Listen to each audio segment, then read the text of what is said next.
we work out the dimensions of the representations of SU3.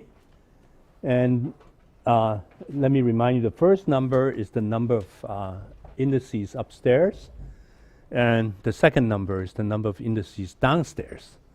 And the dimensions are 3, 8, 6, 10, 15, and 27, and so on.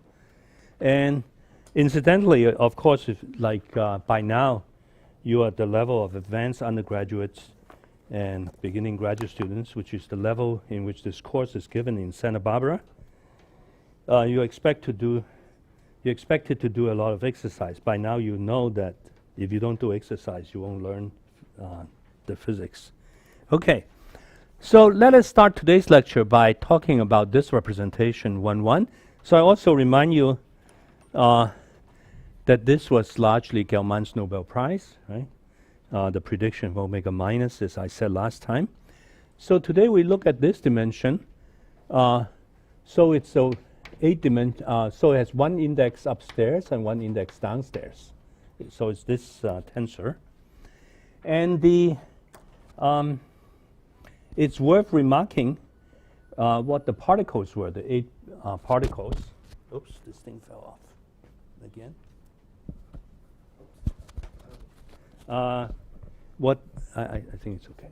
Okay, so what the 8 particles are.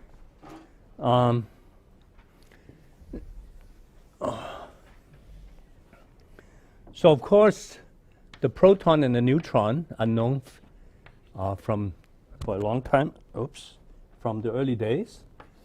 And here we're plotting the particles according to their quantum numbers. I3, the third component of isospin and hypercharge. And let me remind you, hypercharge is defined by this relation, which is the difference between the electric charge and the third component of isospin. And you remember that has to be put in by Heisenberg, or, well, not by Heisenberg, well, I guess by Heisenberg, in order to see the difference between electric charge and isospin. I3 is 1/2 minus 1/2 of this guy. So you have to put in this extra term. And now we know that there are 8 particles, and they arrange like this if we plot it against I3 and Y, sigma 0, sigma minus. And so this is the origin. So this particle has 0 I3 and 0 Y, and lambda. Okay.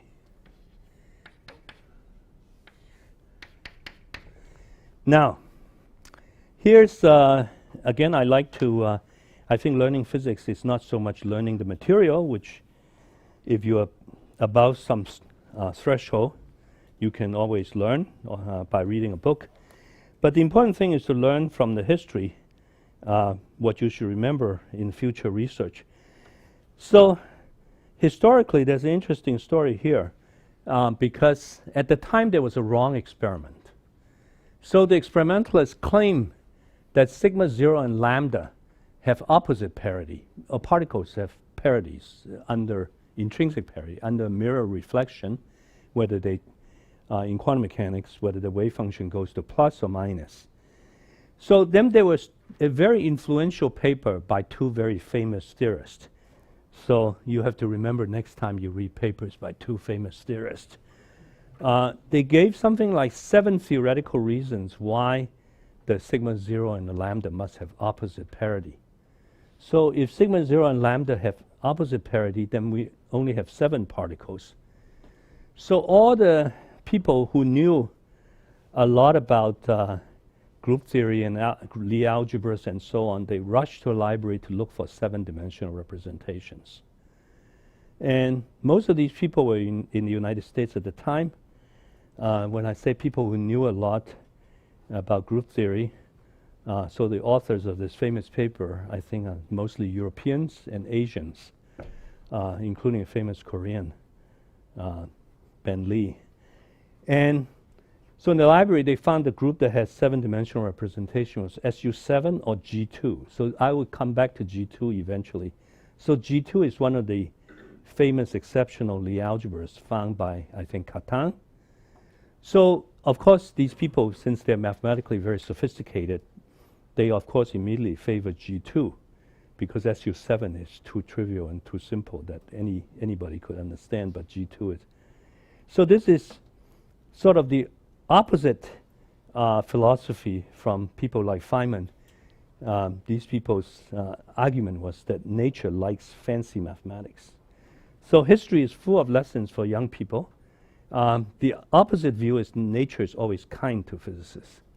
So, so after SU2, nature gives us SU3. So we now know that the experiment was wrong, and sigma and lambda are in fact the same parity, and there are 8 particles. Okay. Okay, next topic. So now we do some group theory. We all learn from a course in quantum mechanics in any standard textbook, such as Cohen-Tanuji, which I was told is the standard textbook here. So yesterday I heard that Cohen-Tanuji said that he's writing a 3rd volume. And I was joking with Rio Lang in the car this morning that many Americans think that Cohen and Tanuji are 2 different persons. It's Cohen and Tanuji. So you know that if you multiply angular momentum, it decomposes, the product decomposes into many representations like this. This you learn in a course in quantum mechanics. And if you don't know this, you should review your course in quantum mechanics. So for SU3, what's the equivalent of this so-called Clebsch-Gordon decomposition? So for the simple ones, we can work them out by using tensor methods. So let me just work out a few examples. So let's try this. So this is a tensor of an upper index. This is a tensor of lower index. So therefore, this transforms. Yes? Is this somewhere in your book? Sorry? Is this somewhere in your book? Yes, it's in my book. Where is it? Oh, I don't know the page. It's a chapter on SU3. I think Guida has Xerox and passing out some relevant pages. Yeah. Yeah. Okay. So this tensor, we have to take out the trace. So this is very easy. So when we take out the trace, this is the trace with no index, and this is what's left. So this multiplication is 3 times 3 star equal to 8 plus 1. So as I said, often representations are denoted by the tensor specifying the indices, but often people just specify the dimension. And for SU3, you remember, unlike SU2, the conjugate representation is different. The representations are complex, not pseudo-real. For SU2, the representations are pseudo-real. So the students should work out a few simple examples. And here's another example to work out. So now this is, both indices are upstairs. So this transforms like a tensor with 2 indices upstairs, which we said we could symmetrize and anti-symmetrize. So if we symmetrize this, it's 2 comma 0. And the anti-symmetric part, okay, the anti-symmetric part of ij, we can multiply by epsilon ijk. And this transforms like some tensor with a lower index. So 0, 1. So this is 3 times 3 is equal to 6 plus 3 star. Okay. So as we see from that table. Okay. So these are 2 basic multiplication. And we, of course, if you are in a kindergarten and you're in charge of children, you should never lose any child. So you should always count on the left-hand side and on the right-hand side the same number of components. So you started out with 9 children, and after visiting the museum, you find 8 and 1, and here you find 6 and 3. So, okay. So the nice thing about physics, the difference between physics and mathematics, in mathematics, at this point you would work out the most general case, multiplying arbitrary representations together. But the thing about physics that is so nice is that people like Young-Jin could win the Nobel Prize by just multiplying a few simple representations together. Okay, so I'll do one more for you, which is 1 0. I will need it in a second. 1 0 times 2 0. Okay, so this is 3 0 plus 1 1. Okay, how did this come about? This is again psi I with 1 upper index. This has 2 upper indices. And so this is a tensor Tijk, which we see is symmetric in J and K, but it's not symmetric in I and J. So we can define a tensor epsilon ijm Tijk and exercise to show that this is traceless. Okay? And so therefore it's in fact 1 comma 1. And so it's an 8. And what is left behind, you can also show. So exercise 1, exercise 2 show what is left is symmetric in all 3 indices.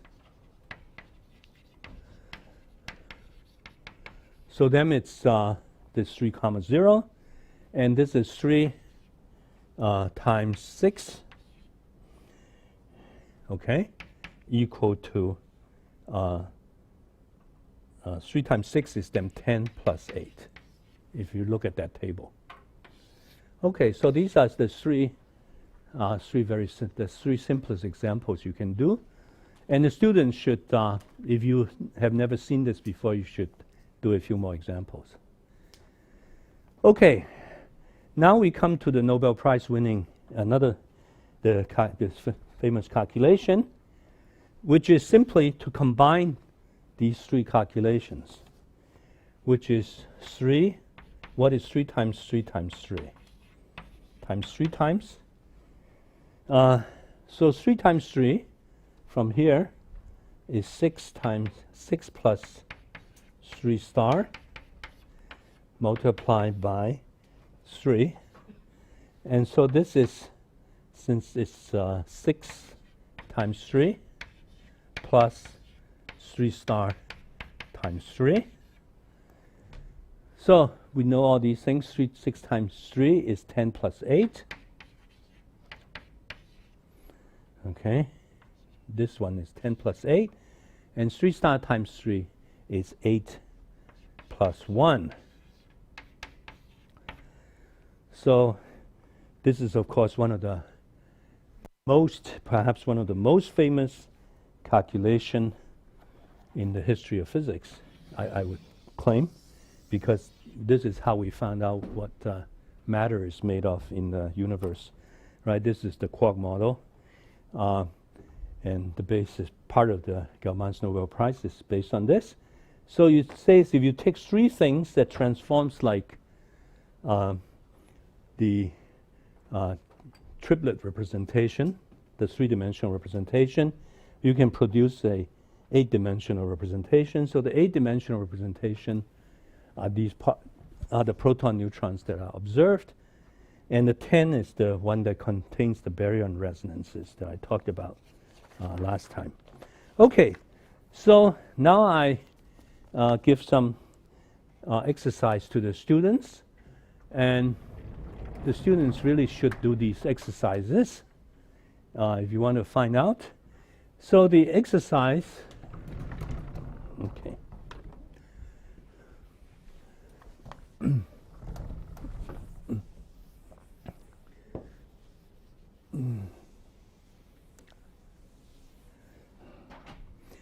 Okay, so first exercise is 1, 1 times 1, 1 is equal to what? And here's the answer. 8 times 8 is 27 plus 10 plus 10 star plus 8 plus 8 plus 1. And you see that 64, 8 squared is 64, is 27 plus 10 plus 10 plus 8 plus 8 plus 1. Okay. Now, as I said, physicists typically don't bother to work out the most general case, but of course you can work out the most general case. Even in the physics community, some people are not happy until they send the until they see the general case. So the exercise for the general case is like this. What is this equal to? So the most general case. So please work this out. Now, I'll tell you that this was first worked out, I think among the first people, this was worked out by Sidney Coleman in his famous Erice lecture. He has a lecture in Erice in Italy called Fun with SU3. And this is reprinted in his book. So I remember very clearly, it was the summer of my first year in graduate school. And I went home to Brazil, and Sidney Coleman told me to read his Erice lectures. And so that's what I did that summer. And so can you imagine now it's given to a trivial exercise to students or almost on an exam. But at that time, it was the state of the art in theoretical physics. This is what the best theoretical physicists in the world were doing. And as Glashow said, those people who did not know this did not get jobs, and he and Coleman both got tenure at Harvard. Okay, so When was it? this is in the early 60s. Early 60s, yeah. So I think Gelman sent Coleman to Harvard even before he got his PhD. So now I give you a bit of history. So again, I think students understand that you have to do exercises. Okay. Okay, now a bit of history. And again, the point of history is for the young physicists to remember, to derive some lessons from it so that they don't make the same mistake. Okay. So you will see some famous people made mistakes. So Heisenberg, SU2, when proton neutron were discovered. 1950, a bit of history. 1950, the lambda was discovered, this particle lambda here. This particle was the first one to be discovered. It's an isospin singlet.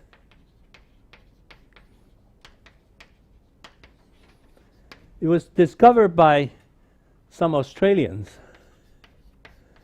at Melbourne. And so several years ago, I spent some time at Melbourne, and of course, they would not let visitors forget this, that there were some Australians who discovered this third particle after proton-neutron, the third nucleon, so to speak. So of course, what would you do at this point if you were a young theoretical physicist? I asked the students if the proton-neutron were discovered and then were known, and then a new particle, lambda, was discovered, which is an isospin singlet. So if you're a young theoretical physicist, what would you do? And that's exactly what Sakata did.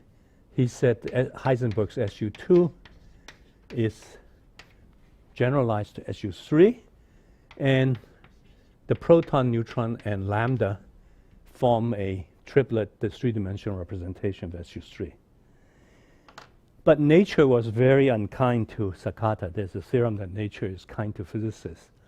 So nature chose to be unkind to Sakata and kind to Gelman. So I don't know why nature would favor an American over a Japanese. But so now in this history, Sakata's theory was almost immediately shown to be wrong because these other particles were then discovered one after another. Okay, so I think when I was writing these notes and thinking about the history, it was very curious to me. I guess Heisenberg must be very shaken by the war. There's a new book about Heisenberg that just came out last week. And again, people are going over the same thing again and again about what role he played in developing the atomic bomb and so on and so forth. But to me, the more interesting question is why Heisenberg didn't, after the discovery in 1950, after the discovery of Hyperon, Heisenberg did not immediately propose SU3. And you know, the other thing that is really amazing is that it's 6 years. So nowadays, it's not 6 months. It's like 6 days. You know, after LHC or gravitational waves is discovered, young people better be quick because in 6 days, there are 1,000 papers on the archive already. So, and probably every group was discussed. So physics has gotten to be, I think that's a very bad development, don't you think? The archive and so many people and so on and so forth. To me, it was remarkable that it took 6 years. Okay, so meanwhile, these were the cousins of the proton and neutron. But meanwhile, of course, Heisenberg also have pi plus, pi 0, and pi minus 138 MeV.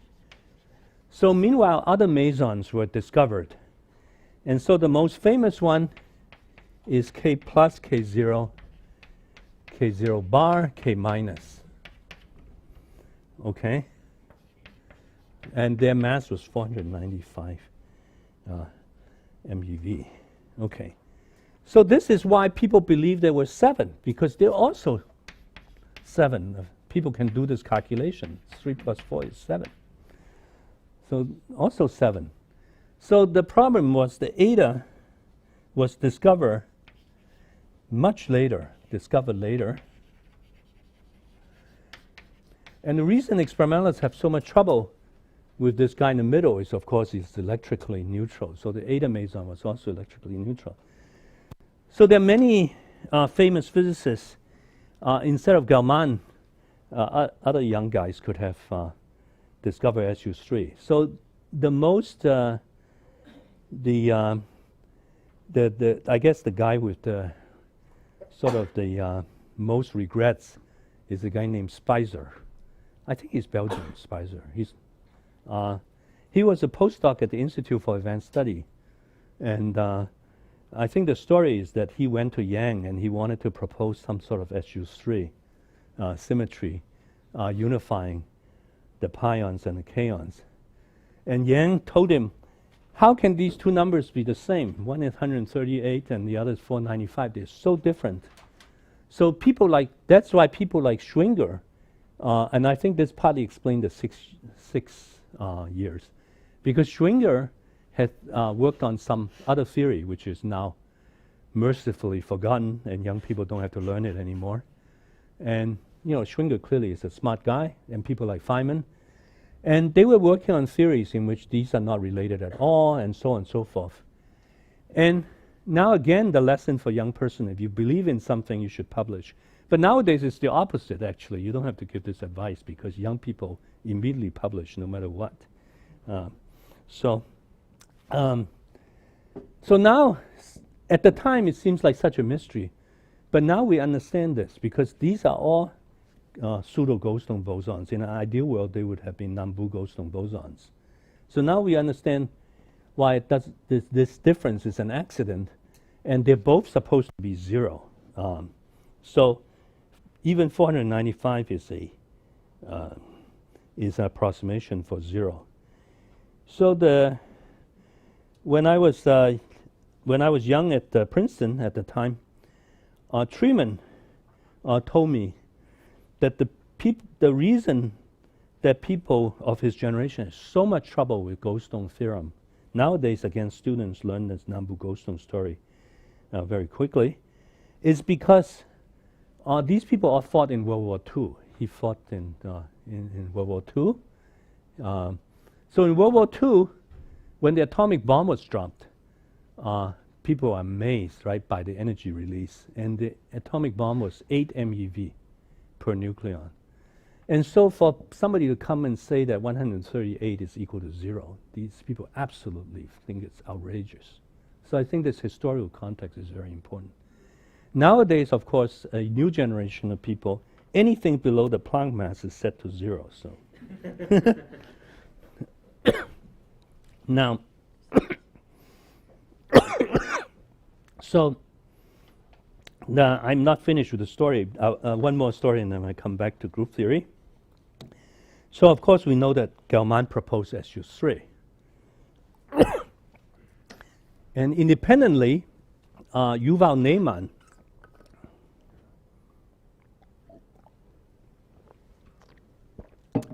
also proposed SU3. And this is very interesting story also, because Ne'eman was in London. He was a military attaché to the Israeli embassy, and he was in London to buy tanks. He was negotiating a contract for tanks, but the contract did not come through, so he had a lot of spare time. So he went to listen to lectures by Salam at the Imperial College. And Salam was very interested in group theory at the time. So the two of them wrote a paper on SU3. But at the last minute, Salam said, I have a reputation to protect. And so he removed his name from the paper. And Ne'eman published on his own. So Ne'eman also independently, while buying tanks, you know, as you know, later in Israel, he founded his own political party, and so on and so forth. Okay, so the story continues. Gell-Mann proposed SU3, and it was extremely successful. And then comes the next part of the story, and which is that these 8 particles belong to the 8-dimensional representation. The proton, neutron, and their cousins belong to 8-dimensional representation. Gell-Mann predicted the omega minus, which is part of the 10-dimensional representation, which I'll come back to. So the theory is correct, and it was wonderful, and so on and so forth. And then Gell-Mann went to Columbia to give a talk. And at lunchtime, people asked him, how come there's the 8-dimensional representation and 10-dimensional representation? What about the 3-dimensional representation? Why does that not exist in nature? And so you know the story. Gell-Mann went back to his hotel after lunch, and he realized this 3-dimensional representation must exist somehow, and they're the quarks. Okay. Now, and in fact, the quark is the 1, 0, and the anti-quarks is the 3 star, which is the 0, 1. So now you notice we don't observe these things experimentally, so later people invented some theory in which the quarks were confined and so on and so forth, but let's not go into that. But you notice, so let's go back to the group theory, that the 8-dimensional representation is 1, 1, and the 10-dimensional representation is 3, 0. So just looking at this pattern, you see a pattern which is, if you see that if you define triality,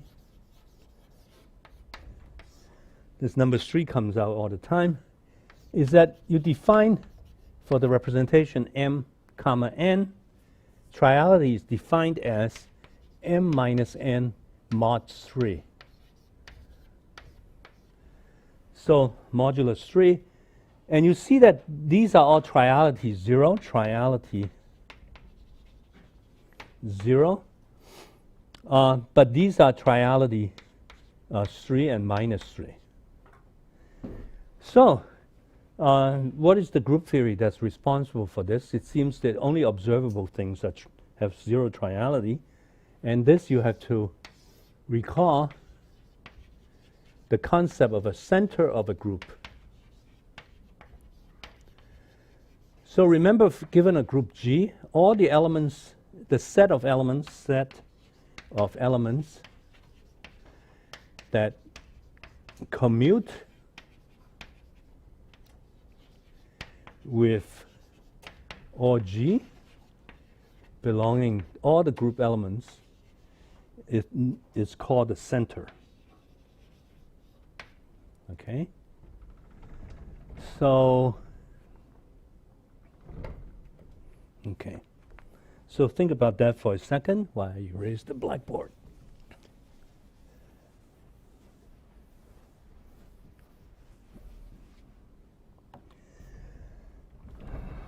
So what is the center of SU3? What are the elements that commute with everything in SU3? Well, the unit matrix commutes with SU3, but if you multiply it by some phase, it still commutes with SU3. And the space has to be multiples of 2 pi I over 3. So it's the determinant, because the determinant has to be equal to 1. That's what the S means, right? So this could be 1 e to the 2 pi I over 3, or e to the 4 pi I times 3. So therefore, this group is Z3. So the center is Z3. So group theory, the mathematician could tell you right away what the center is, but the exercise for the student is to relate this to the physicist's observation of triality.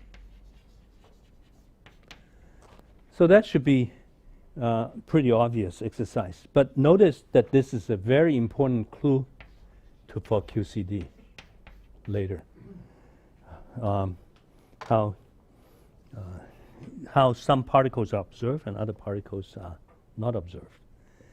Okay, now again, an interesting story, which is that quark was also independently proposed by Zweig, and Zweig was Gell-Mann's graduate student.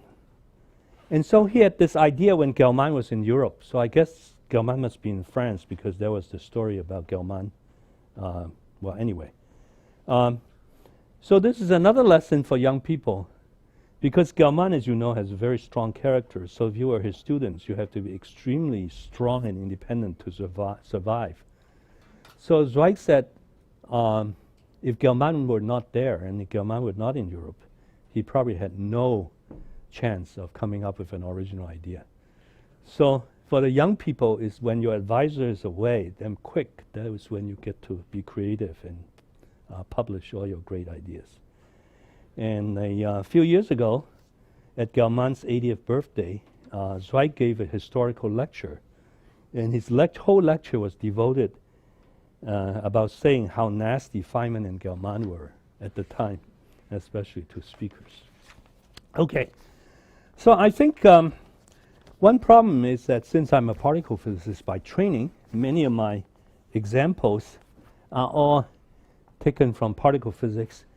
But of course we all know that group theory can be applied to all areas of physics, not just particle physics. So I want to give a quick example, describe a quick example from other areas of physics, from solid state physics. You probably know there's something called crystal field splitting. So this is impurity atom sitting in a crystal.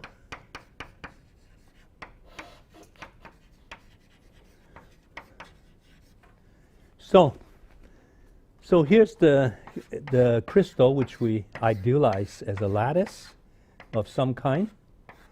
And there's some impurity atoms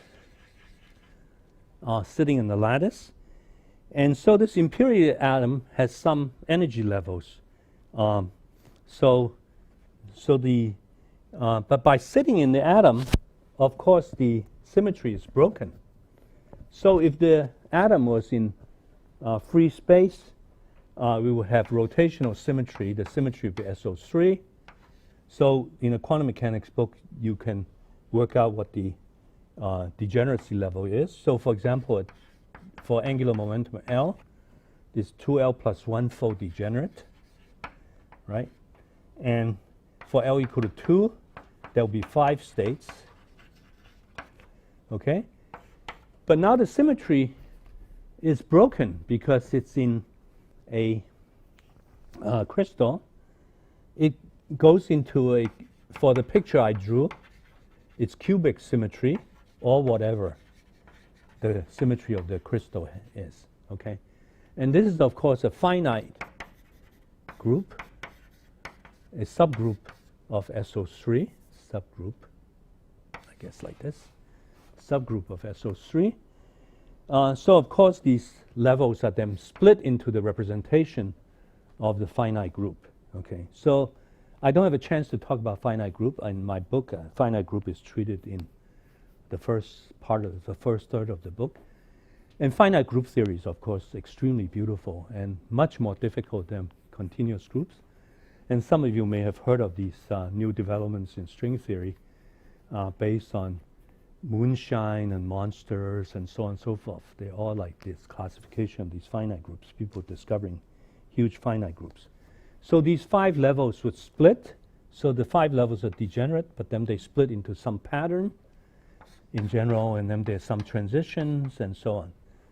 So yesterday I was at the École Normale Supérieure, and they had the Kastler symposium, all these atomic physicists. And so every lecture has some pictures like this. So about the photon being emitted, all spectroscopy and so on and so forth. Okay. So it's exactly the same thing with SU3. It's the analog of the crystal field splitting. So SU3 is broken symmetry, is what is called broken symmetry. It's not exact. So I heard that the older generation at that time in the early 60s were very upset that there was a symmetry that's not exact, because the older generation, of course, people like Heisenberg, Bohr, and all these people. But I'm actually sort of surprised that they were upset, because already SU2 is not an exact symmetry.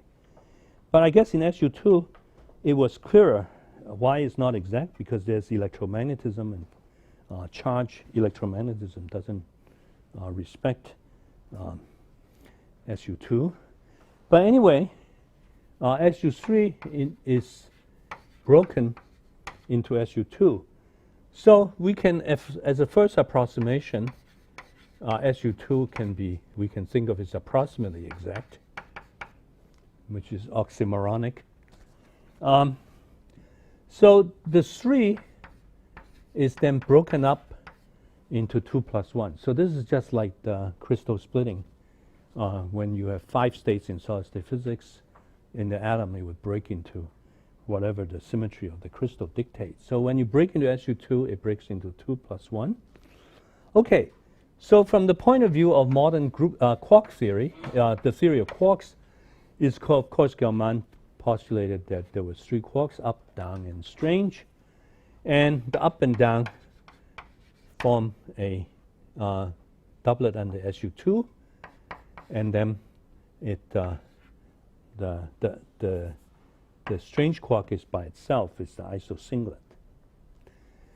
So using tensors, again, I highly recommend tensors. It's very easy to find out how various representations decompose. Because suppose you have a tensor with 3 upper indices and 2 lower indices. these indices take on values 1, 2, 3. But you can separate into an index A, B, C, and so on, that only takes on value 1 and 2, and then 3 is a separate index. So let me show you how this works on a 10-dimensional representation. Oh, it's too bad. Okay. Let me.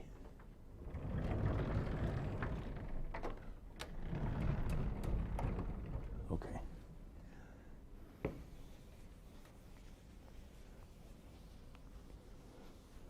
Oh, good. So in fact, this is the 10-dimensional representation.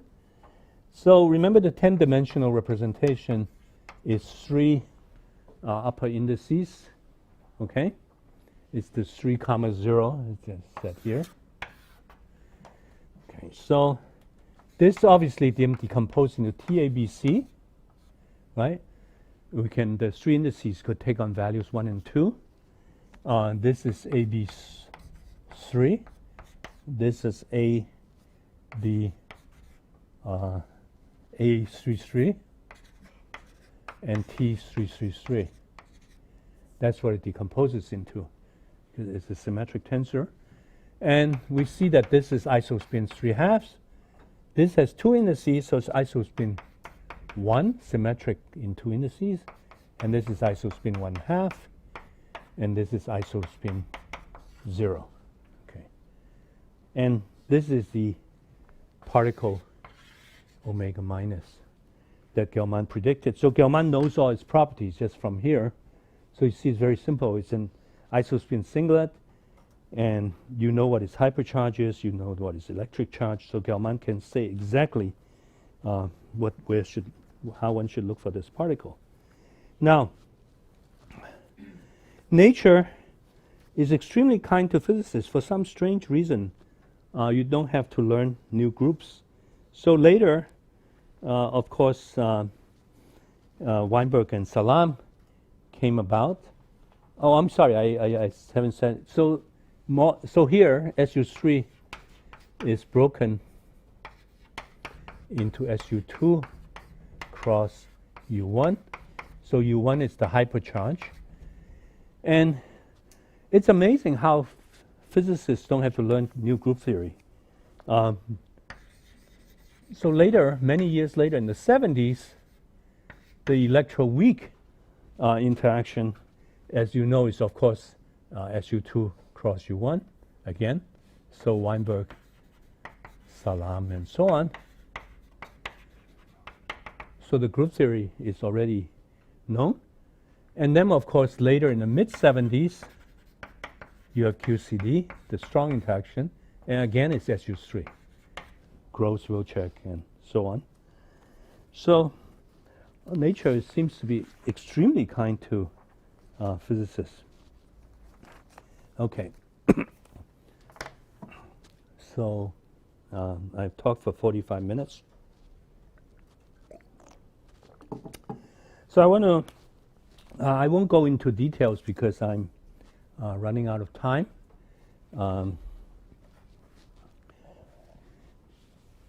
There were many predictions of SU3 using group theory, and I already mentioned some of them. But let me mention one more. So my book is on group theory, not on particle physics. So if you open a particle physics book, you would see many predictions. Now, the lesson is that from the history, physics requires more than mathematics. So this is something that I always emphasize. And the example I'm going to give would show that. It requires physical intuition and even more the ability to guess, to make wild guesses. So otherwise, all the group theorists in mathematics would have made all the predictions, right? But they didn't. So the example that I wanted to give is the Gell-Mann-Okubo mass formula.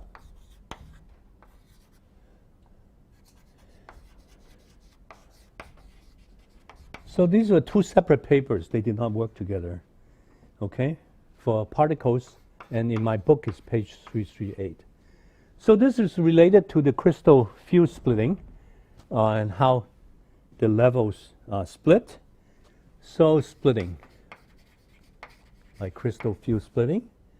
So phi ij is the 8 mesons, okay, for mesons and baryons. So let's talk about the mesons. It splits into phi AB, phi 3, phi A3, and phi 3A. Okay, so the phi AB is the three-dimensional representation in SU2. This guy is the singlet, is the trace, and this guy is the doublet, and this guy is the anti-doublet, but because SU2 is pseudo-real, the representation is pseudo-real, we don't have to write 2 star. 2 and 2 are the same. And we know what these particles are. The 3 guys are pi plus, pi 0, pi minus. This is the eta that was discovered late, and so confused a lot of people. And this is the k plus, k0, and this is the k0 bar, k minus. Okay, good. So, Gelman and Okubo asked if one could say something about the masses. So this is exactly as in solid-state physics. When an atom, the atomic energy level, split in a crystal, if you know something about the crystal symmetry, you can say something about the splitting. So under SU2, we assume SU2 is exact. So we have 3 masses, m pi square, m eta square, mk square. Because SU2 is exact, all these particles have the same mass. And I would just give a quick sketch here without any details. The details can be found in the book. Okay, so the crucial observation is that there's a very nice formalism because this particular tensor has 2 indices, so it can be thought of as traceless 3 by 3 matrix. Okay. So the mass, at this point I have to ask you to know a little bit of quantum mechanics and quantum field theory. So the mass term in a quantum field theory is like mass square phi square. Okay. So it's quadratic. It's the quadratic term in the mass in phi. So if the field transforms like a phi ij, what you have to do is to multiply 8 times 8 together. Okay? Okay, so it's a good thing I did not erase because we have it here. Okay. Well, if you look at this, this is terrible because 8 times 8 has all these terms, so then you have many terms you can write down. 1, 2, 3, 4, 5, 6. 6 mass terms you can write down. Okay. So it seems hopeless, but the Indian Mr. Bose comes to rescue you because mesons are bosons. Okay. So therefore, you only need the symmetric product. When we did here, when we multiplied this, we multiply 2 different tensors together. So it's like psi and chi, but here it's really multiplying phi by phi. And so all you need is the symmetric part of that product. Okay. So there's 3 kinds of theoretical physicists, and I will not say which kind is better. The first kind is the good student who has learned group theory very well, and so can work out the group theory. And you just look at the tensor product, see which one is symmetric, which one is anti-symmetric. Another kind, second kind of particle physicists, second kind of theoretical physicists who go to a library and you look up in a table, and they're, of course, nowadays, I already show my age about going to a library. Nobody goes to the library, just Google. What is the symmetric part of 8 times 8 in SU3? And Google will tell you. But the third kind of people, and these are people, if you know some of the contemporary physicists, people like Susskind and people like that, or like in an earlier generation of people like Feynman, is people use their fingers and just count. Okay, so well, in elementary school we learned that 8 times 8 is 64, but the symmetric product is 8 times 8 plus 1, and this is 36, and the anti-symmetric thing is 8 times 8 minus 1 over 2, and that's 28, right? So what is the part that is symmetric? Well, it has to add up with 36. So we have to add some numbers up in order to form 36. So the symmetric part has to add up to 36. So it must be, without doing any group theory, 8 times 8 symmetric, it must be 27 plus 8 plus 1. Okay? And the anti-symmetric part, it has to be the rest.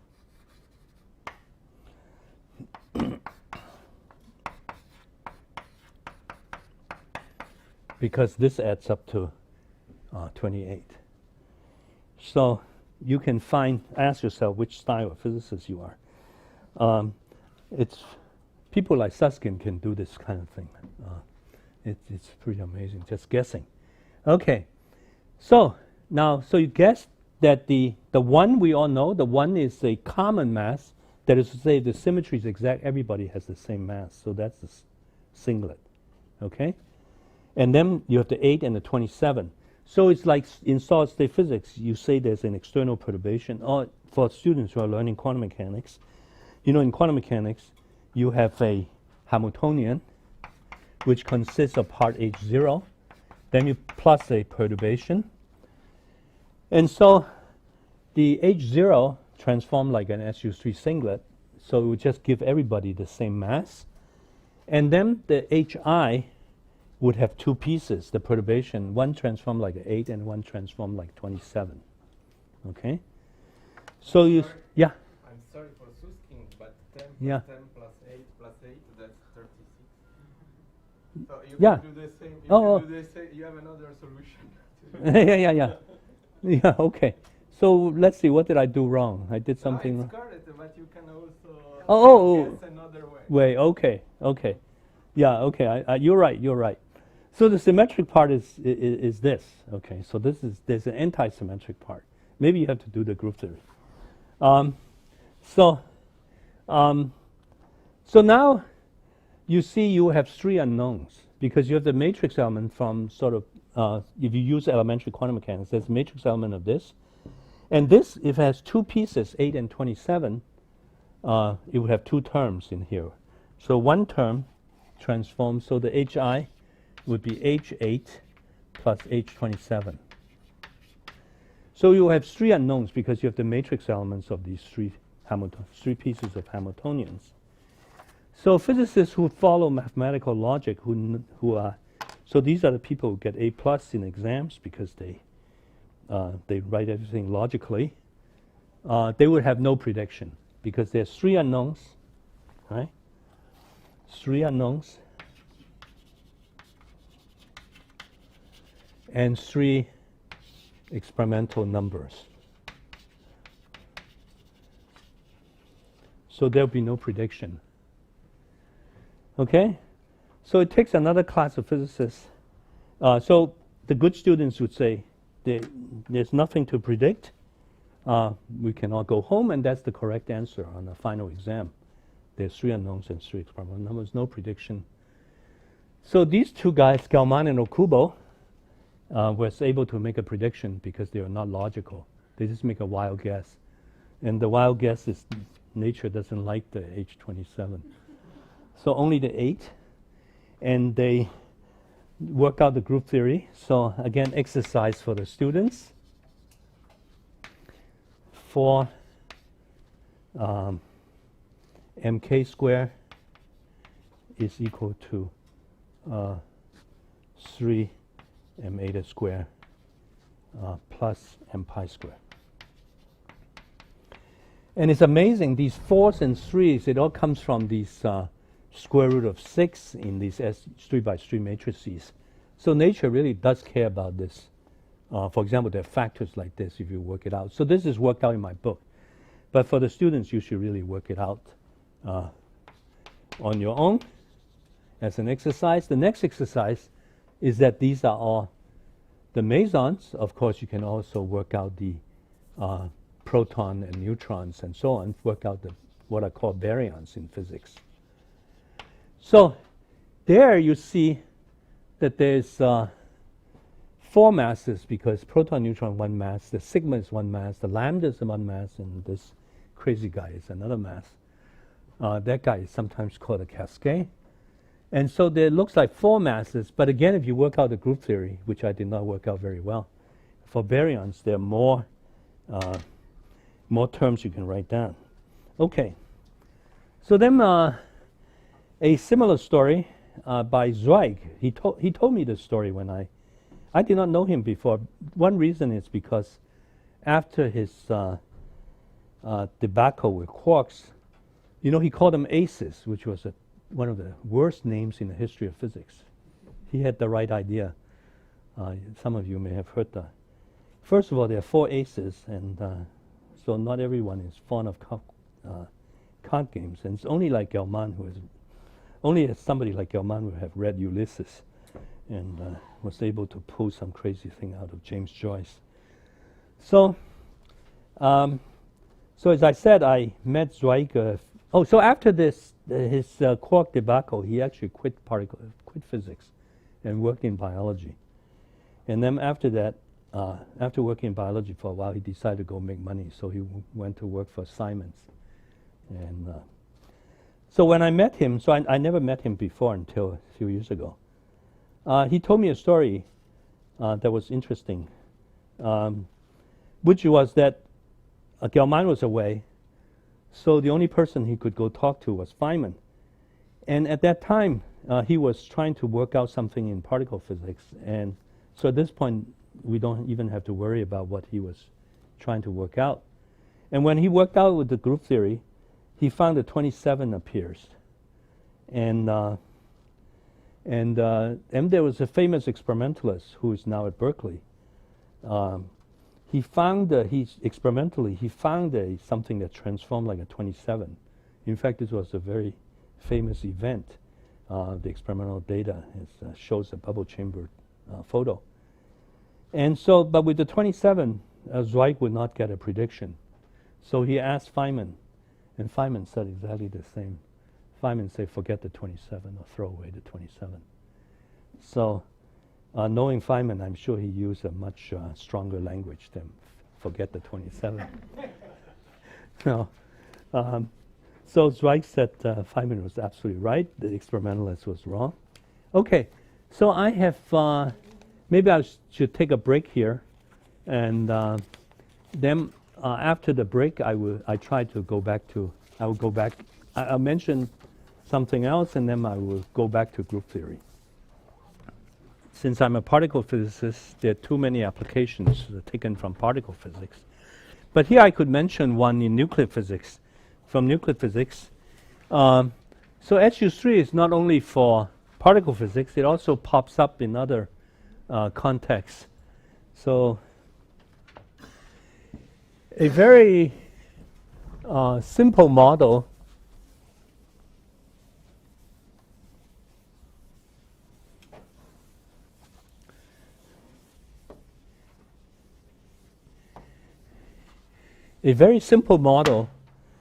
in nuclear physics is the 3-dimensional harmonic oscillator.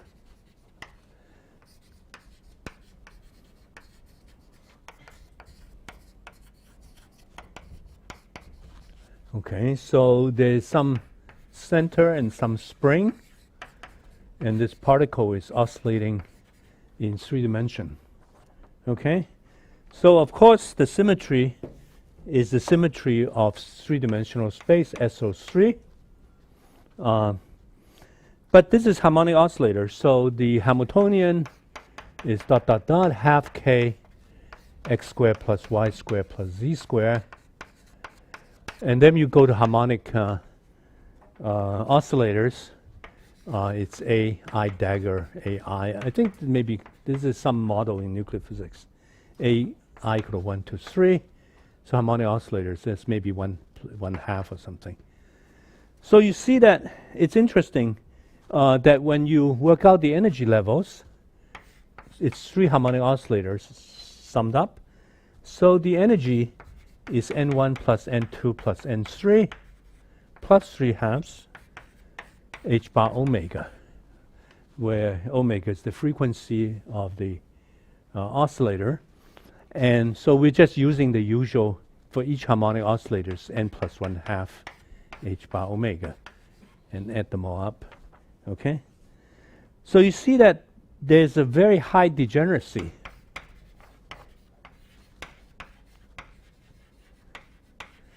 So because 3 integers, n1, n2, n3, there are many, many sets of 3 integers that would add up to the same number. So for example, if I give you a number like 99, there are many, many ways to find 3 integers that will add up to 99. So it's extremely high degeneracy. And why is that? And that is a very nice group theory understanding. Because from group theory, you see from here, on each one of these, on the AIs, I could make unitary transformations, Uij, Aj. And so this actually has SU3 symmetry. The SO3 is promoted to SU3. And so you see that this is actually, group theory has some very nice connection to number theory. This is a very elementary example of connection to number theory. Because this obviously, the degeneracy of SU3, the dimension of the representation is then related to the partition number of the integer, of an integer n. That is to say, the number of ways n can be written in n1 plus n2 and plus n3. So again, the students can work this out as an exercise. Okay? Okay. So I promised if in this course the Cartan classification. So when we are nowhere, we are getting near the Cartan classification, because SU3 is actually the prototype of a general linear algebra.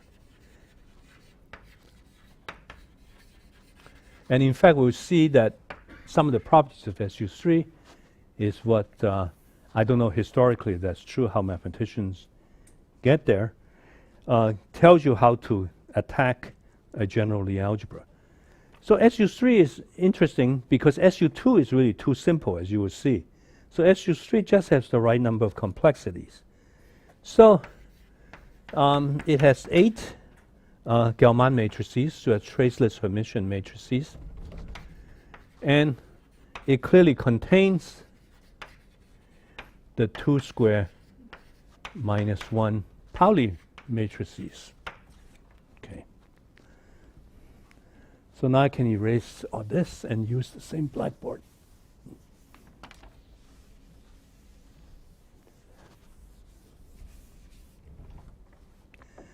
Okay, so in particular, this lambda 1 is 0, 1, 1, 0, 0, 0, 0. So this is clearly trivial that you see this 2 by 2. It is the Pauli matrices up here. Lambda 2 is 0 minus I, 0. So for the students seeing this for the first time, I'll go slow here. And lambda 3 is, of course, 1 minus 1, 0, 0, 0. So Pauli matrices obviously contain, and you see the third row and the third column, they don't do anything. Now we know that there are 2 diagonal matrices, so the other one is lambda 8.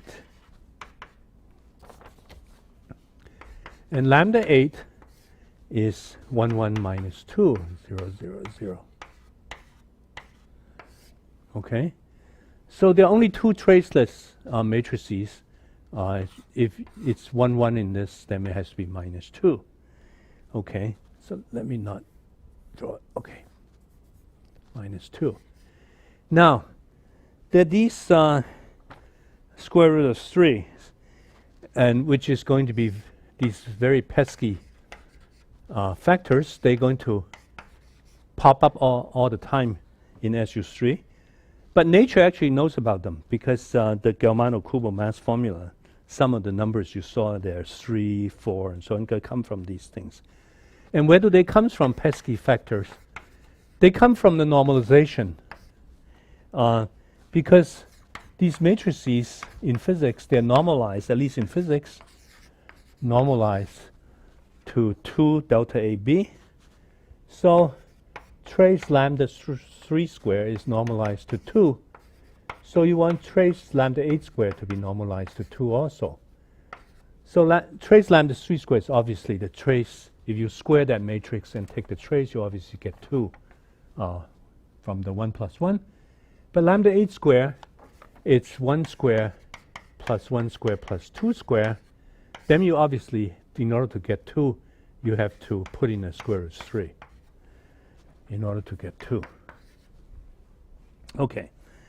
So aside from this factor, but this factor we'll come back to later. Okay. So, but this I just mentioned as a side remark that there's a French mathematician named Chevalier. There's something called the Chevalier basis, and in fact he normalized the 3 by 3 matrix to avoid having these square root 3s. But of course what he has to do is to give up this. Okay, so for the more advanced student, this defines the metric in the Cartan space, so to speak. So it's Euclidean for physicists, but for Chevalier it's some non-Euclidean basis or something. Anyway, or some at least non-orthogonal basis, sorry. Okay, now we can clearly write down what the other 4 matrices are. So we'll write them down. And since, again, for the sake of the students, I would go very slow here and write all of them down. Lambda 4 and lambda 5 is 0, 0, 0, I minus I 0, 0, 0. And lambda 6. So this is what Gell-Mann chose. And lambda 7 is 0, 0, 0, 0, I minus I 0. So I don't believe his story about sitting around at the Collège de France having trouble figuring out these matrices, because the students can see immediately that even it's very easy, because you see this is just the Pauli matrices. Again, just in the lambda 6 and lambda 7, they live in the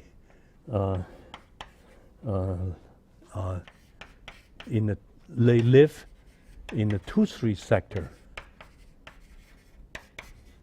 right? And lambda 4 and lambda 5, as you can see, they just live in the 1-3 sector. If we call the Pauli lambda 1 and lambda 2, living in the 1-2 sector. Okay, so that's it. Okay, now the for lambda 4 and lambda 5, they're they're just Pauli matrices in which the middle row, the middle column is irrelevant. You can cross them out, then you get the Pauli matrices. Now, so the problem is the following. In the 1-3 sector, the commutator of the 2 Pauli matrices, lambda 1, lambda 2, gives you 1 minus 1, 0, namely lambda 3. So lambda 4 commuted with lambda 5, it would give you 1, 0, minus 1, right? This.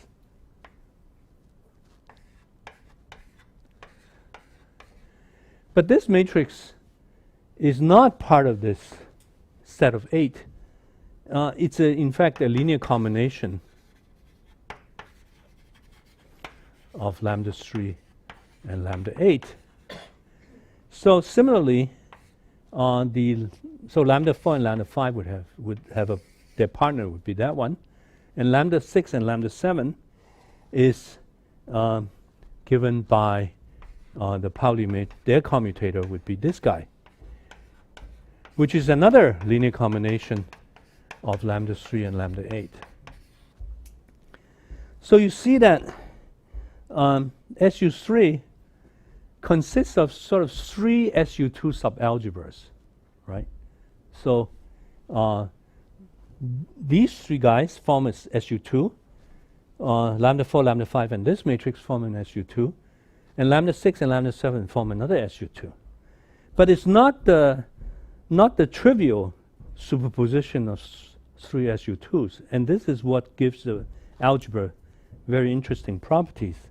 So roughly speaking, it's like these off-diagonal guys. There's 3 sets of the off-diagonal guys, but there are only 2 diagonal guys. So the 3 off-diagonal things have to share 2 of these things.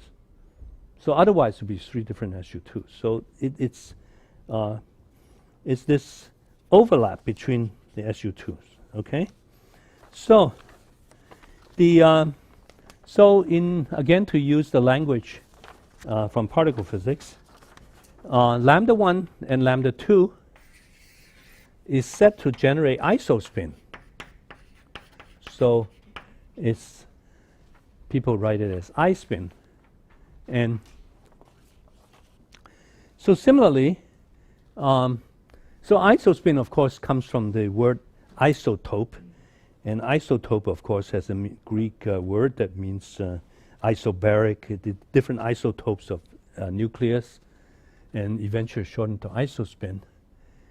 So we have to invent some names for these guys.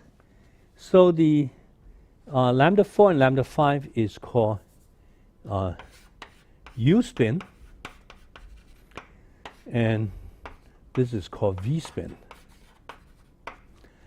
So in the language of quarks, you remember that there's 3 quarks, U, D, and S. So lambda 1 and lambda 2 generates isospin, which is the thing that interchange up and down. So interchange proton, neutron. Lambda 4 and lambda 5 the U spin. Maybe I got mixed up which one is U spin, which one is V spin. But anyway, one of them is U spin, the other is V spin. One of them interchange U and S, and the other one interchange D and S. So those are the 3 things. Now, for the mathematicians, of course, these 3 SU2s, the I spin, U spin, and V spin, they're all equally good. So for physicists, for particle physicists especially, because isospin was first discovered, because the proton neutron was first discovered. So isospin kind of has a privileged position, but it's important to understand that U spin and V spin are not second-class citizens compared to isospin. So mathematically, they're the same, on the same basis. Okay? Okay, that remark is clear? Okay. So the algebra then consists of, so for isospin, we go to I plus or minus, the raising and lowering operator. So similarly, for the U spin, we go to U plus or minus, and for V spin, we go to V plus or minus. So example given, if we call the generators of SU3 TA, where A goes from 1 to 8, okay? So T here does not stand for tensor, but generator. Then V plus or minus is T4 plus minus I T5.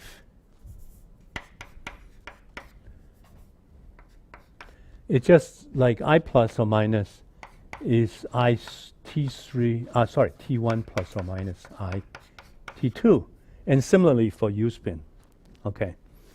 So then we have to write down the two diagonal guys. The two diagonal guys are I3 and Y. I3 is T3 and Y hypercharge is 2 over root 3 T8. And this is these pesky, terrible factors that shows up in all the formulas. Okay, so they each generate an SU2 algebra. But as I already said, the three SU2 algebras are linked because they share they're only two diagonal guys, okay? So one can easily make some bad jokes about some bad analogies and so on and so forth. Okay. So the commutators are easy to work out. And let me see, I think I'll use this blackboard.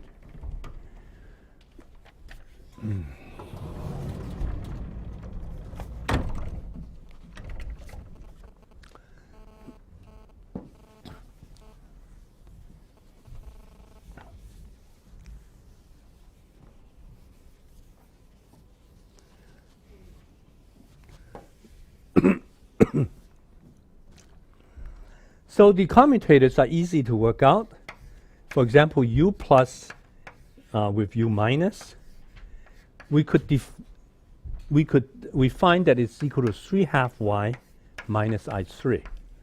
And we could, if we wanted, we could define this as U3. So this would be just the same as I plus I minus equal to I3. Okay, in fact, there's a 2. So this is just like angular momentum in quantum mechanics.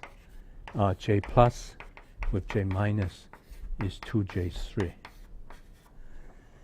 And similarly, V plus and V minus is equal to 2V3, which it's equal to 3/2 Y plus I3, which is 2V3.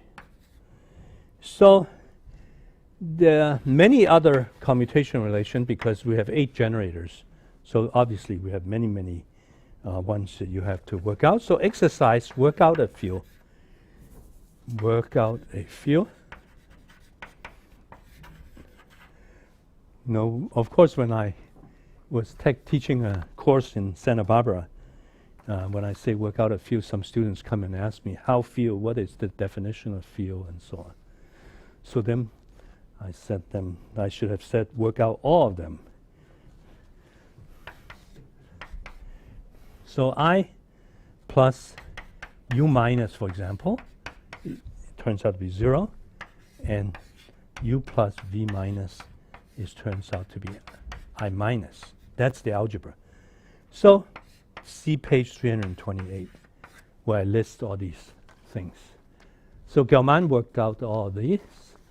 And so I forgot to say how you work out the commutation relation. Of course, you use these 3x3 matrices, right? You just commute 3x3 matrices.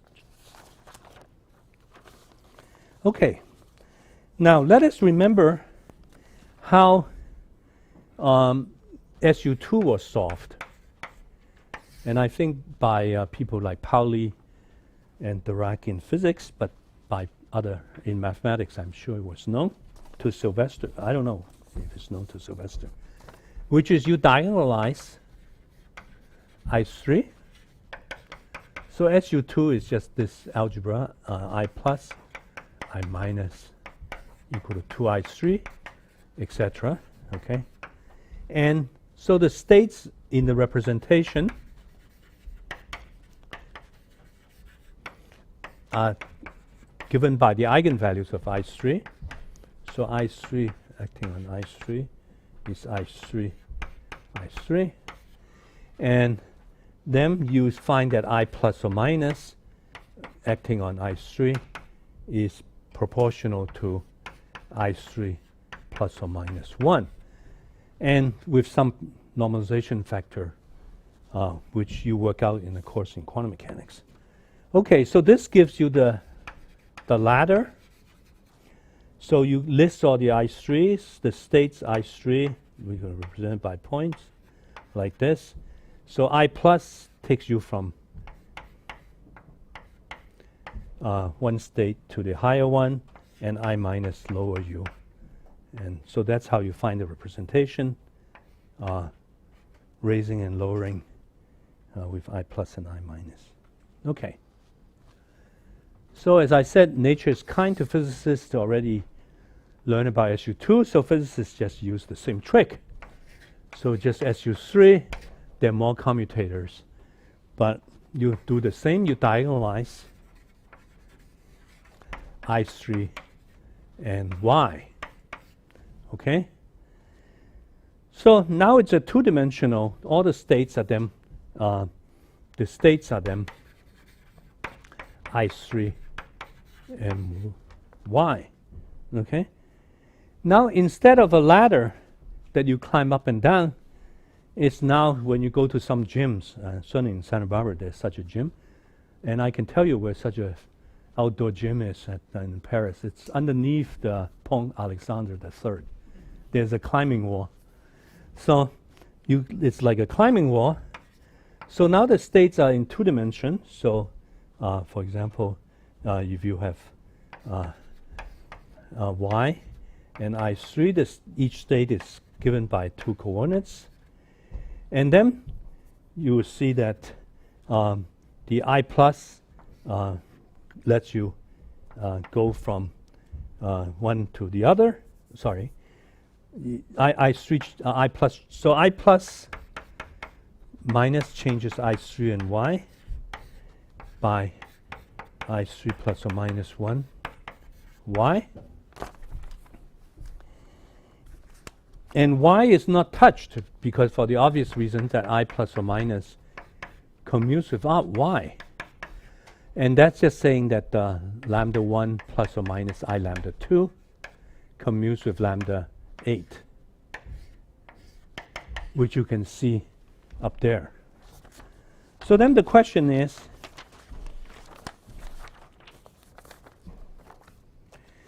what does, so can people see, maybe I'll raise this a little bit.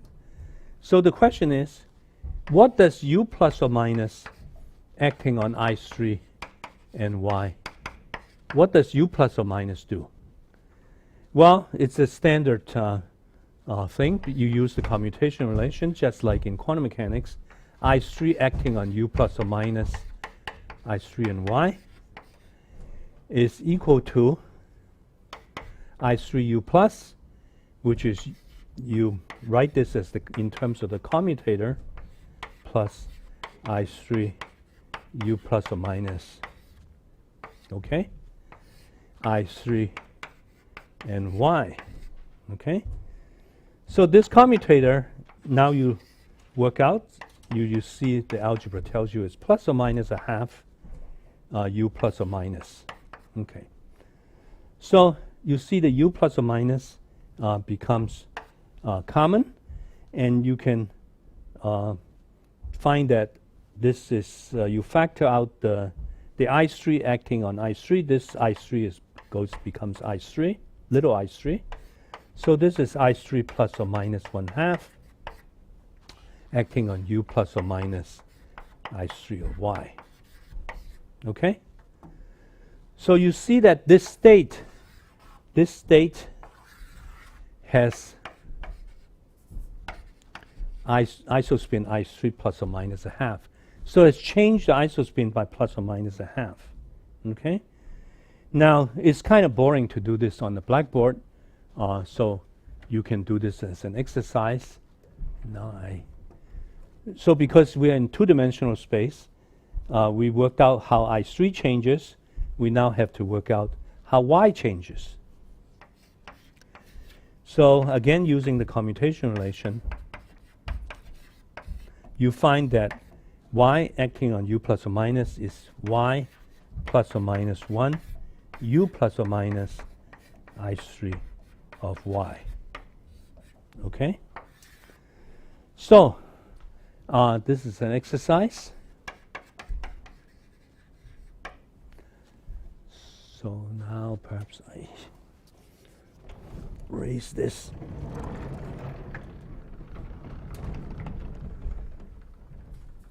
Okay, so I don't know if you can see this. It's a little bit obscure, but now I don't know what to erase. I suppose I could erase these things, although I might need it later. No, I guess I'll erase all of them.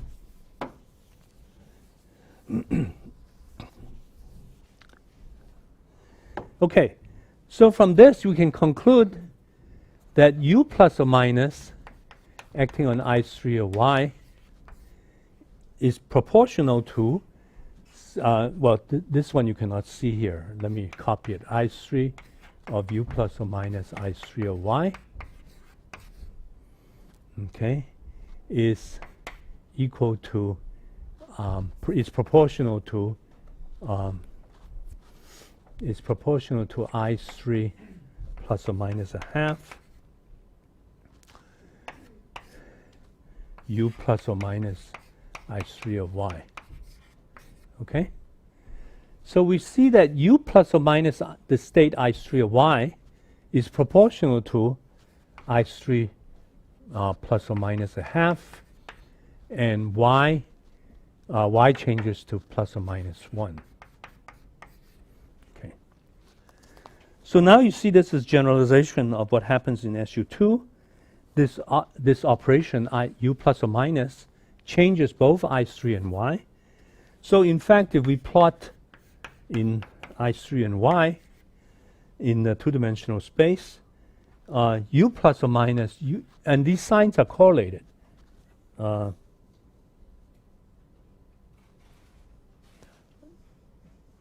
think I made a sign error here. So these are all exercise for you to check. Exercise. Okay. Let me change this to minus plus. Because in here, but you can see this in the notes, in the book is correct. U plus changes, so what the action of U plus, the signs are correlated. The U plus changes I3 by minus a half. It decreases I3 by minus a half, decreases, but increases y by plus 1. So it's this vector. Its action could be represented by a vector. So in SU2, the ladder just moves you up and down. But this is like a two-dimensional climbing wall. So U plus and U minus, actually, U plus moves you this way and U minus that way.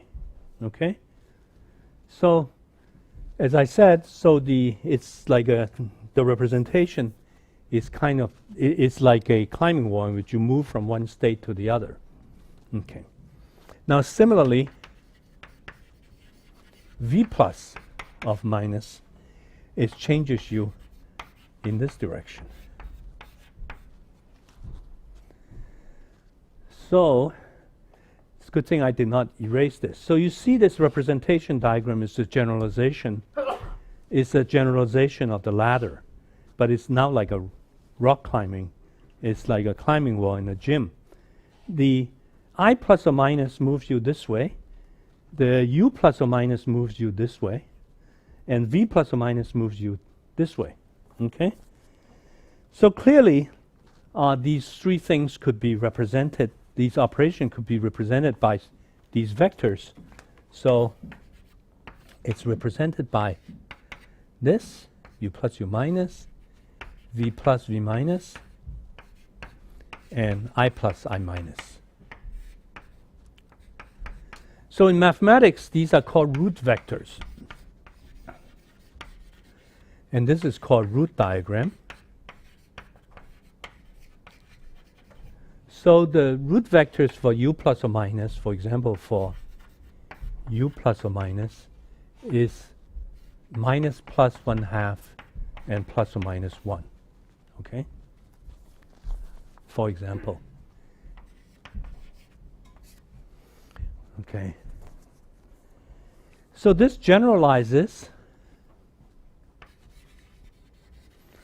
in isospin. It's just simple angular momentum and isospin. You just move in one dimension. You just move in back and forth or up and down. But here you move in 2 dimension. So, so it's like a rock climbing wall, a climbing wall in which you have 3 different moves. The isospin, the I spin, the U spin, and the V spin. Okay. Now, unfortunately, we have to deal with normalization.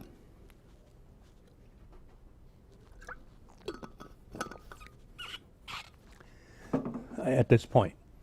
Well, here I've used the hypercharge, but you remember the hypercharge was fixed for historical reasons. The hypercharge is 1 for the proton and neutron. That's because the electric charge was defined to be plus 1 and 0 for n. So I3 plus y over 2, and it's defined for as 0 for the pions.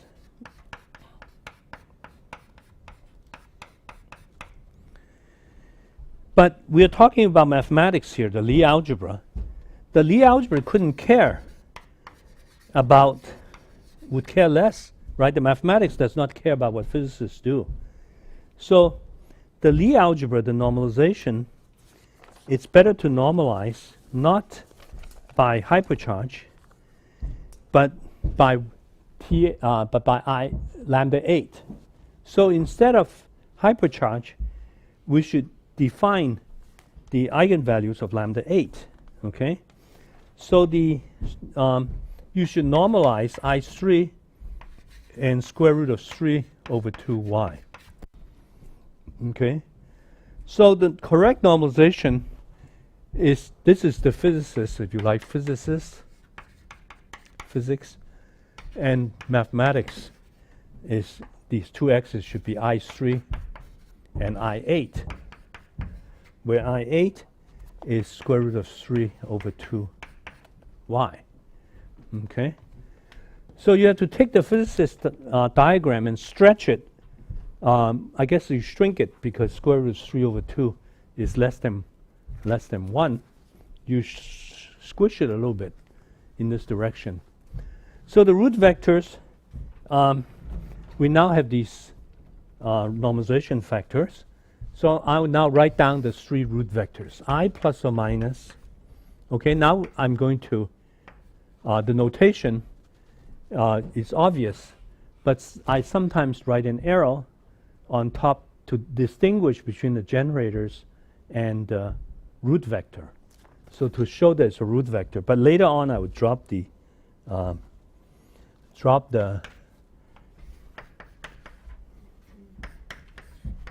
okay, so u plus or minus have now is now minus plus plus or minus square root of 3 over 2. Okay, so this 1 is now changed to square root of 3 over 2, and v plus or minus is plus or minus 1/2, and plus or minus square root of 3 over 2. Okay. Okay, so this is the sort of the correct normalization as far as mathematics is concerned. Okay, not the historical normalization of hypercharge, or the way hypercharge is used by Weinberg in SU2 cross U1. So everything has to be multiplied by the square root of 3 over 2. But now you see these numbers. Even physicists could recognize these numbers. So these are numbers you have all seen, we have all seen since some high school geometry class. We know that a cosine and sine of 60 degrees. So this is, of course, as it should be, because we're talking about something that is based on 3. So now if you use this normalization, all of these are 60 degrees and 120 degrees. And furthermore, you can see from here that these three vectors have the same length. Okay? So for example, 1, 2 square plus square root of 3 over 2 square is obviously equal to 1. Okay? So, and the angles between them are either 60 degrees or 120 degrees. This is the key observation that leads to Cartan classification.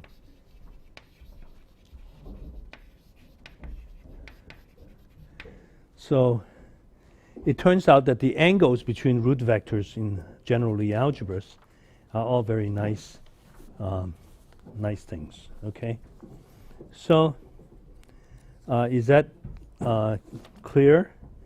So I hope this is all clear. Okay, now the root vectors also gives you a way of calculating commutation relation. Okay, and the root vectors just add, which is of course as you would imagine already, but it's a nice way and another good exercise to show this.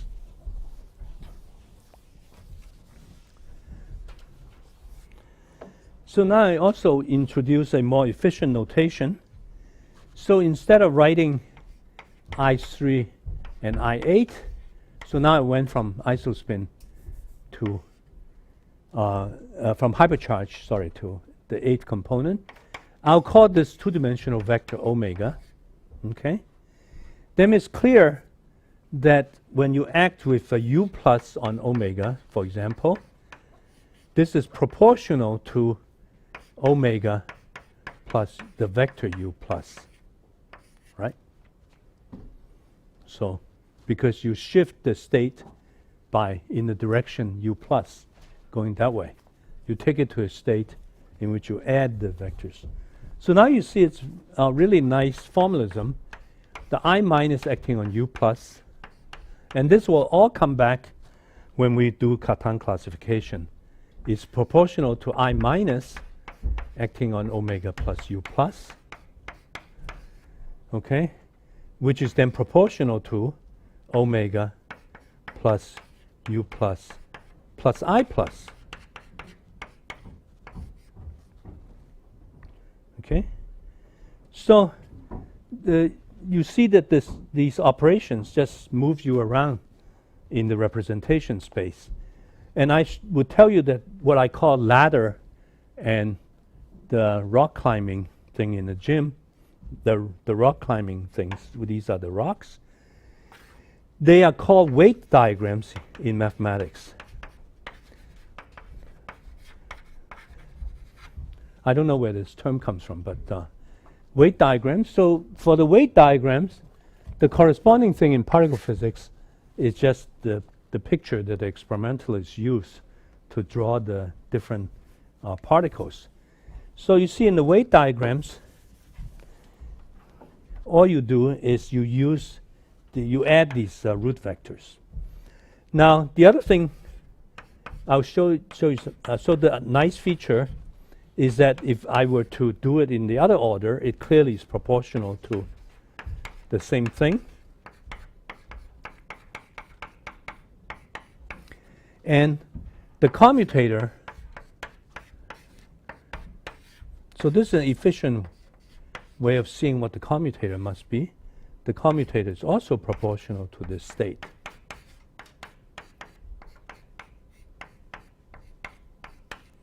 Okay. Okay.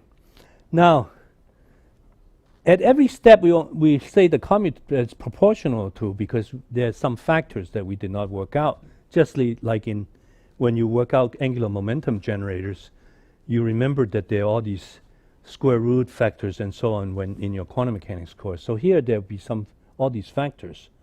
So there's no guarantee that the proportionality factor may or may not be 0. The proportionality factor may be 0. Okay, so this is warning. Proportionality factor may be 0. May or may not, may or may not be, may or may not equal to 0. Okay?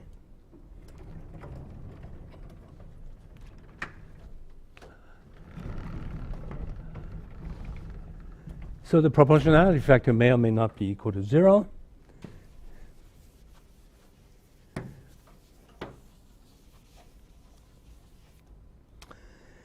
But if not equal to 0,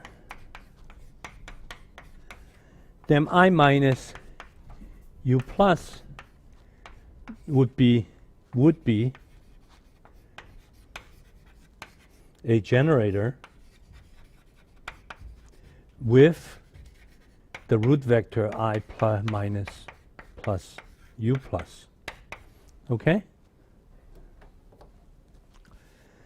So this is called, as I said, called a root diagram. So now with a root diagram, you can actually deduce various commutation relation, and which is really nice. So in fact, the example I choose I minus u plus, okay?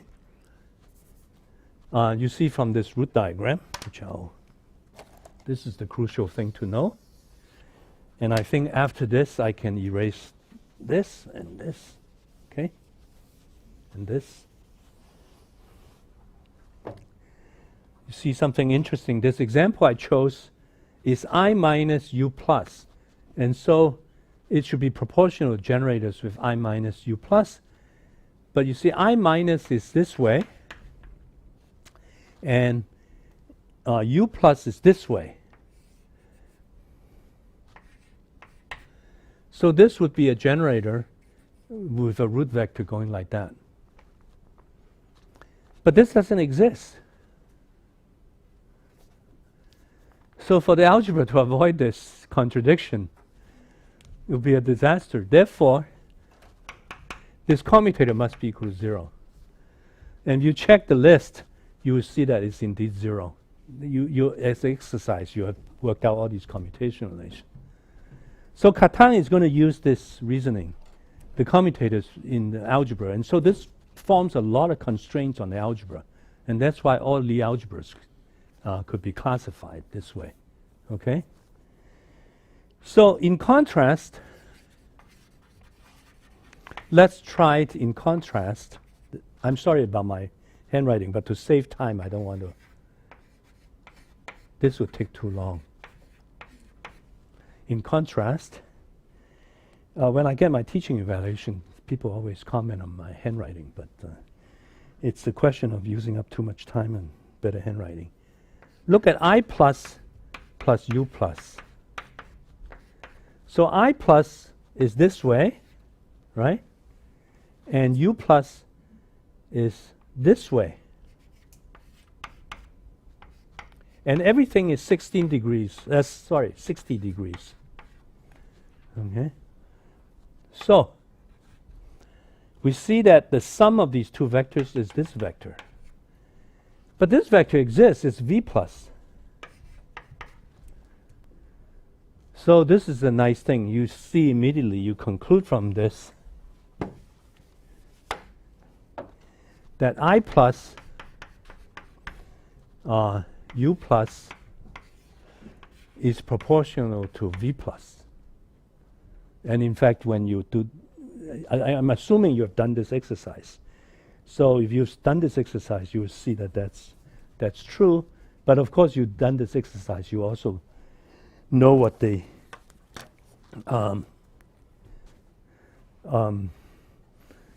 proportionality factor is. So this is how the Catan classification would work for general Lie algebras. Everything is interlocked in this way. Okay. Now let me test your not physics intuition, but mathematical intuition. So you can test your mathematical intuition. Let me erase this.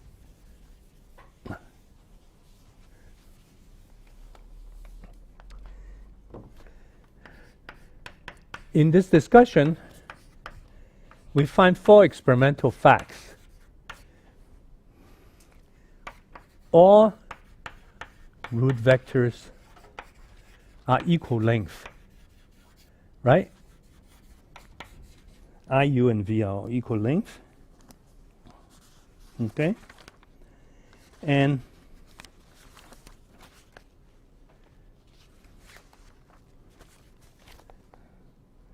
the angle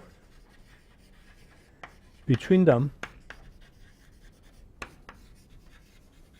are nice angles. I don't have a definition of nice, but I think we all understand what's nice. That is to say, not 19 degrees. So Pavel has been trying to calculate for me what sine of 19 degrees is. So you see it's 60 degrees. So it's kind of nice to have something like 60 degrees or 45 degrees. The sum of two roots is sometimes equal to another root, and sometimes not. So this is actually a meaningless statement, right? Because sometimes equal, sometimes not equal. Well, I don't know. So we cover both possibilities. And finally, sum of a root with itself does not exist. That is to say, if alpha is a root, 2 alpha is not a root. Okay. So tell you these 4 experimental facts, and I already made it trivial by telling you this is always true. So I want to ask you, and this is you use your intuition, which are true for all Lie algebras, and which not. So all 4 statements are true for SU3, okay, and true a fortiori for SU2 also. So SU2 only has 1 root vector, so it's almost trivial. So this is obviously always true. And this is also trivially true, because I told you over here that when you calculate commutators, it's adding the root vectors. So if alpha is a root, then 2 alpha cannot be a root, because that's saying commutator of itself. The commutator of something with itself always vanishes. I see people nodding their heads, so I think this is obvious to some people in the audience. So Catan is also going to use this fact. We'll see that when we do the Catan classification, this theorem comes about, that alpha, if alpha is a root, 2 alpha is not a root. So at that point, 2 weeks later, some students have forgotten about this, and in Santa Barbara, there were always some student who asked me, "You never told us this theorem. Why? Alpha is a root, 2 alpha is not a root." Okay. So I want you to exert your intuition. All the root vectors are equal length. The angles between them are always nice. 19 degrees would not appear. Okay. Now, in mathematics, for very good mathematics, I talked to several mathematicians, famous mathematicians, with few medals and so on. And one of them told me that, he said to me,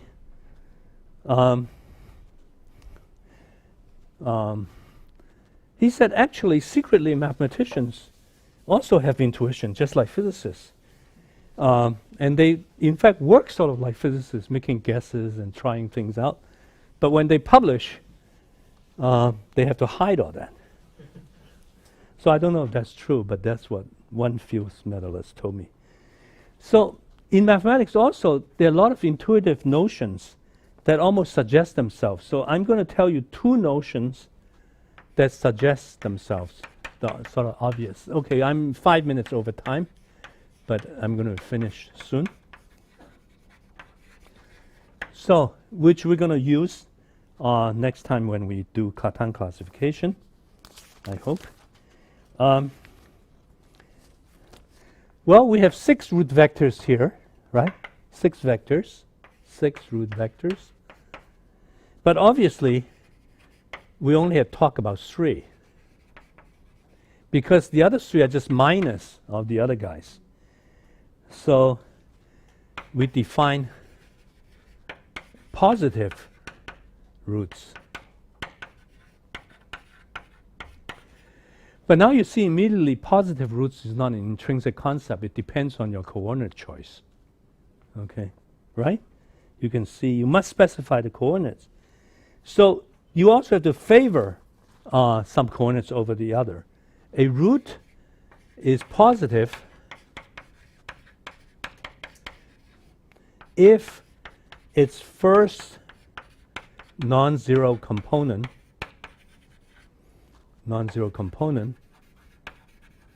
is positive. Okay, so which ones are positive depends on which one you favor. So if historically physicists favor T3 over T8. So T3 is, so to speak, if you have children, it's your firstborn child, and T8 is your second one. So, but mathematicians don't care, so they sometimes favor T8 over T3. So this leads to different choices of convention. So if you look at this list, the ones that physicists would say are positive are V plus, I plus, and U minus. So which is unfortunate because 2 plus and a minus. But so this is what mathematicians get extremely angry if you use this coordinate.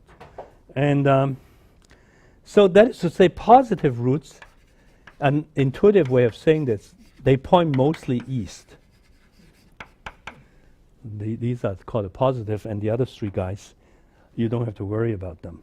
Okay? So mathematicians don't like this. So they favor T8 over T3 actually. So so they would have U plus, V plus, and I plus to be positive. Okay, so it's convention dependent concept, okay? Now you see that there's another notion. As I said, a lot of the notions in mathematics are also intuitive, and one must keep this in mind.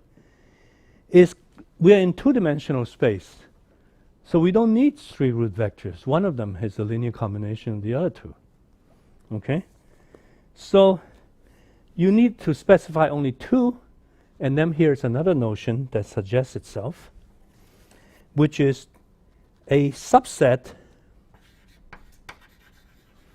of the roots are called simple roots.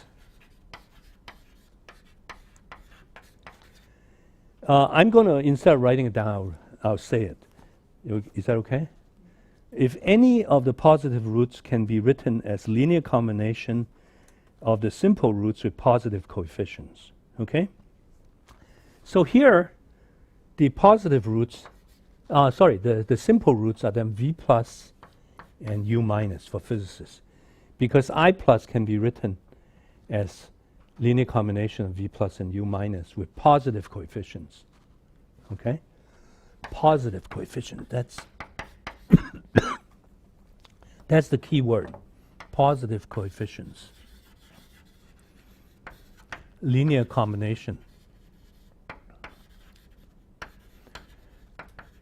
A subset so that all the other positive roots can be written as linear combination with positive coefficients. But for the mathematicians, it would be U plus and,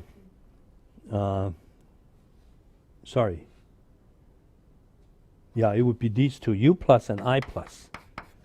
Okay. Is that clear? I think these are sort of 2 obvious notions. Sorry to be overtime, but let me just finish this sheet of paper, finish this thought. Okay, so so the way one can think about this intuitively is that eventually we're not going to be in 2-dimensional space. We're going to be in some n-dimensional space, and the root vectors are like this.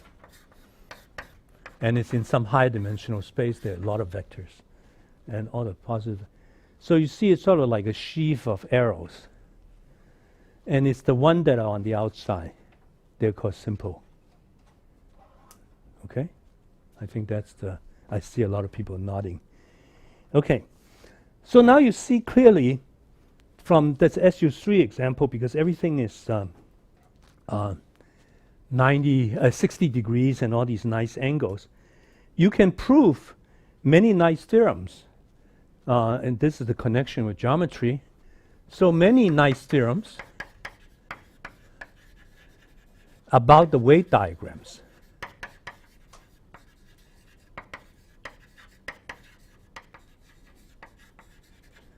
So the weight diagrams are what particle physicists sometimes call representations of the Lie algebra. So in particle physics, it's just we can use the particle physics language. So for example, the quarks up, down, and strange would be this weight diagrams. That is to say, if you plot it in I3, I8 space, these would be the three states in the representation. Okay? So you can, there's no reason to join them with lines, but you can join them with lines. And the 8-dimensional representation, the weight diagram, would be this. Okay. And the 10-dimensional representation is this. And this is Gell-Mann's omega minus. So it's this. Now, physicists could generalize from 3 examples. If you look at all these things, you see they're convex outward.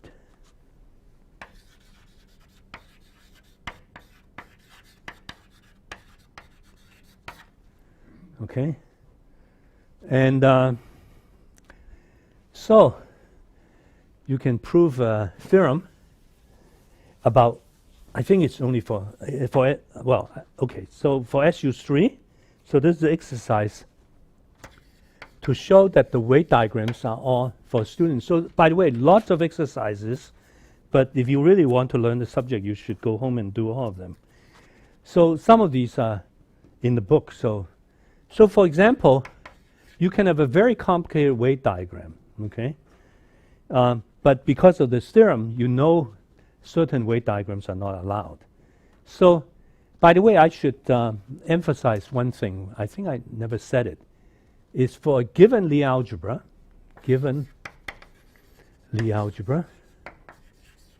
for example, SU3, there's only one root diagram, right? But many, and in fact infinitely many, weight diagrams.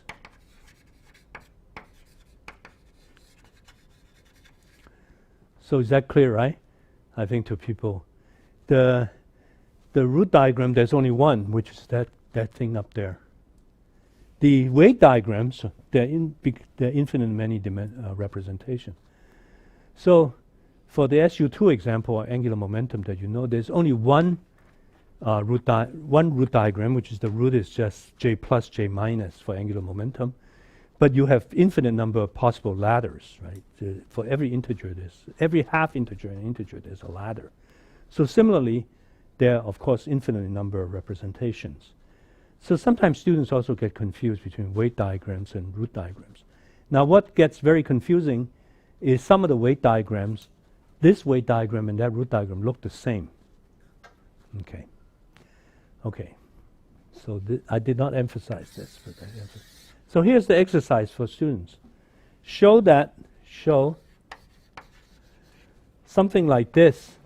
Suppose I have some very complicated weight diagram, very, very large, you know, a 5,000 dimensional representation, and the boundary, so we don't know what happened out here and so on.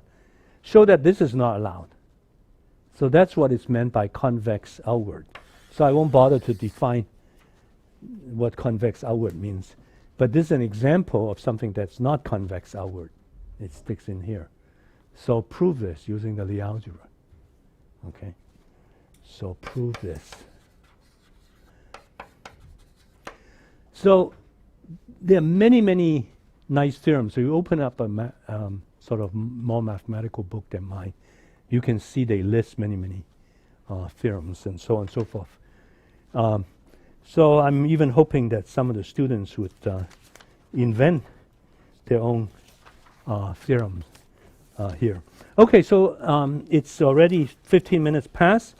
So I will end with a little joke or story.